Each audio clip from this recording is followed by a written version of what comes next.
Thanks for joining us. I'm Staff Sergeant Mike Larman. For nearly 71 years, the U.S.-Japan alliance has served as a foundation of peace and security in the Pacific. Secretary of Defense Ash Carter demonstrated that interest in constructive engagement when he expressed U.S. concern over land reclamation in the South China Sea, most notably China's possession of more than 2,000 acres in just 18 months. Here in the Chitwan district, certain medical attention is hard to come by. That's why Nepalese people from communities all over the region have traveled to this site of Operation Pacific Angel. The most popular station among the children here seems to be the optometry station.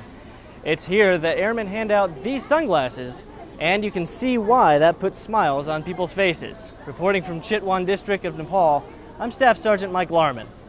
Commissary customers in the Pacific see a decrease in products like juices, yogurts, or creams, but there's a plan for that. At Angkor Sentinel, Cambodian soldiers receive a lot of medical training. Then there's the CPX, Command Post Exercise, running operations from behind the curtain. But you also hear a lot of talk about the STX. STX is another acronym, and it stands for Situational Training Exercise. Sergeant Mike DeLulo is one of the instructors. All of you guys, whoa! My crew and I are on the STX lanes. You don't realize how much it means to a family until you hand off the flag to the next of kin. We're burying their loved ones that have served our country. I personally do it because without them, I couldn't put on this uniform every day. The Air Force Honor Guard has shined through 7 decades of professionalism. We're doing this as if you have a colonel. But there are occasions when a request for ceremony services might not be fulfilled. Brother-in-law just passed away. By Air Force AFI, we have to have 48 hours notice to do a ceremony. Army's manual gives them 72 hours. If they don't have that notice, they don't have to do the ceremony. However, the funeral home would then reach out to the VFW, All Veterans Council, to be able to go out and do a funeral. I get down, I can't get down. You don't have to get down, sir. Which is what brings Tech Sergeant Pennington and his 9 years of Honor Guard experience to the VFW in his spare time. I noticed that there wasn't really a lot of attention to detail. I've done 3 funerals. Usually 3. I've been on one when there was a windy day and there was 2 people holding a flag. And I felt in my heart that it needed to be done with more dignity and honor. So when they asked me to be the captain, I made sure that I reiterated that, okay, I'm going to do this, we're going to do it the right way. 45-degree angle looks perfect. By all means, I was excited to come out here and show them how to fold a flag, show them how to dress a flag, things like that. The All Veterans Council Honor Guardsmen are here voluntarily, with no experience, just the passion to honor their country's flag and fallen service members. Luckily, they had a lot of understanding of, one, how to fold a flag. There's a distinct way to fold a flag, so that part was easy for me today. It's just the little things to sort of make them more sharp and crisp with their motions to be able to go out there and have a good representation for a family. Those are real important details because we don't want to give a flag that's all loose or red showing, because who wants to be at a funeral and then the honor guard's there and they're folding the flag and they realize that, oh, we made a mistake, we're going to have to unfurl the flag again, and it's not going to look good for the honor guard, and it's not going to look good. You know, the family members are not going to be happy. You know? With practice, these vets will carry more of the confidence and professionalism they desire to deliver ceremonies full of dignity and respect. It's going to take a little time, but me as the captain, that's why I'm asking all the members that are part of the Honor Guard to show up every Wednesday at 5:30, and we're going to learn to get this right. Tech Sergeant Mike Larman, San Angelo, Texas. Boys and girls, men and women, and even pets of all ages packed the grounds of the Goodfellow Recreation Camp to take part in what's become a tradition for the 17th Training Wing. For some individuals, it could be the start of a new tradition. This is my first time. I haven't been to the MWR facility in about 30 years. The Polar Bear Party, as it's called, began with a 5K run, but the main event of the day was the plunge. Everyone's going to run a 5K, and when they get done, there's going to be a costume contest, and then everybody's going to plunge into the lake, and then there's s'mores and refreshments afterwards. Good job.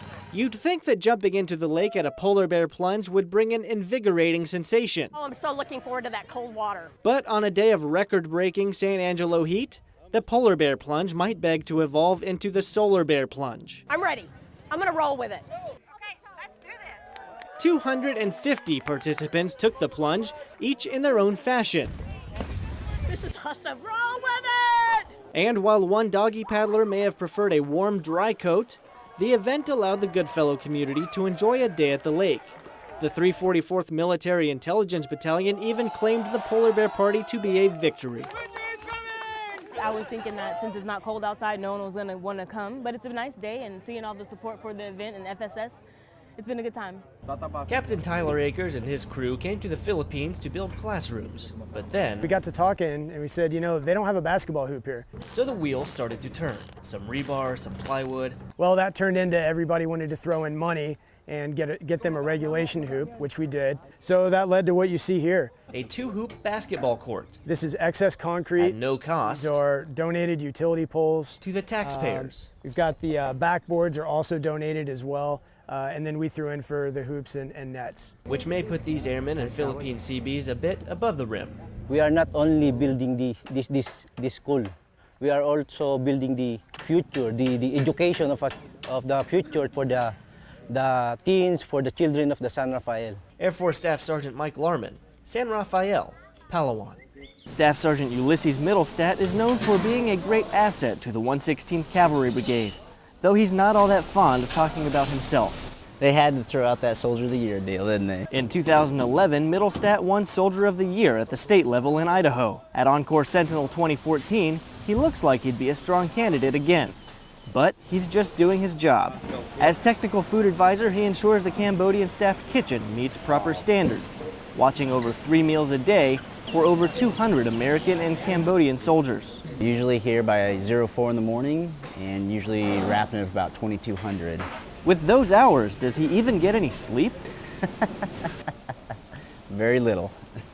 Middlestat says the job has provided an enjoyable learning experience. Culturally, it's been great to learn how they operate different than us per se, and how to just interact with them in a way that's acceptable the entire time, just to get the mission accomplished. He's even learning new cooking methods. Beef fried rice is what he's making. One of the things they do is they cook off woks. So a big pan and everything they cook takes place in there. Meanwhile, the Cambodian cooks have picked up new recipes. It's been really fun to watch them cook some American-style meals, such as omelets and eggs and pancakes. But everything else is done inside those woks, even the bacon, for example. Amidst the multicultural cooking, Sergeant Middlestat's focus is food safety, and seeing the progress has been rewarding. Getting to know the people, hopefully doing something that will make a difference for them in the future, to see their level of just safety, for example, and food handling process, to see that go to a whole different level than what they're used to in this country, or their standards. Right here, I'll say down, set, no rushing. Set. New countries You guys just present do a new pattern, experiences. try to get open, and if you're open, I'm going to hit you. I knew there was going to be some type of culture shock. I kind of embraced that. So that everywhere from the steering wheel being on the opposite side to, you know, a parrot landed on a guy the first day here. It was crazy.